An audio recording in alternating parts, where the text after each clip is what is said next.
NASA sounds alarm on Chinese moon landing ambitions, could claim pieces for themselves. If you asked most NASA personnel before 2023 if they thought they were engaged in a space race a la the 1960s, they'd likely say politely yet firmly that they aren't.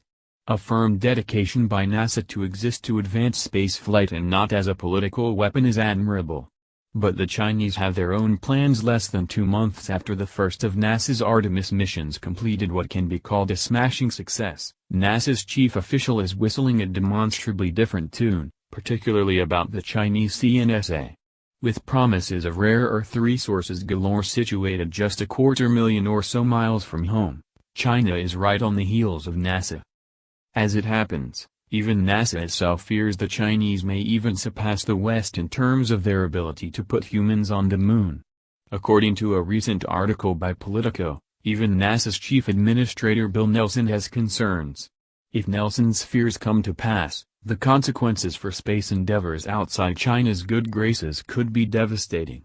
But let's take a time out real quick. If you're not an avid space junkie like some of us are, the prospects of a second space race probably sound shocking. Only a decade ago, the Space Shuttle's retirement necessitated NASA astronauts to hitch rides in Soyuz capsules out of Baikonur Cosmodrome in Russia. But 10 years, it turns out, is plenty of time to turn things around. Just look at what NASA and the European Space Agency, ESA, managed to come up with in that time.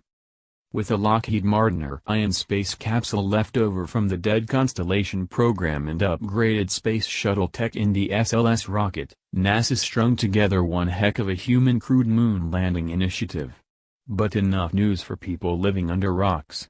Why is Bill Nelson doing a complete 180 from the understood rhetoric about space races in a modern context? It would be one thing if China's exploits in space as of late were limited to a handful of unmanned probes on the Moon and Mars. Admittedly, China's unmanned presence on the Moon, in particular, exceeds even that of NASA as of late. China's 2020 Chang'e 5 sample return mission was the first to return lunar samples since the Soviet Luna 24 mission in 1976. This time around, the name of the game is landing on the Moon to stay. Not only to explore the Moon inquisitively in a way only a human brain can, but also as a staging area for missions to places farther afield. Oh, did we mention the Russians also want to go to the Moon? That's a whole other can of worms in itself. The level of geopolitical tomfoolery set to play out on the surface of the Moon is nothing short of unprecedented. Even if Artemis III does land Americans and one Canadian on the Lunar South Pole, the Chinese could simply claim the North Pole or anywhere else it pleases that Western superpowers have yet to touch down upon yet. The level of division and tension this causes between the global powers remains to be seen.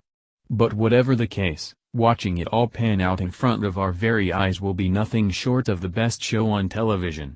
Or the internet, for that matter. With the signing of the Artemis Accords in 2020, it won't just be the Americans duking out with the Chinese up there. In due time, representatives from as many as 23 countries across the globe will get to hitch a ride as well. The entire world in space? Now that's a timeline we want to live in.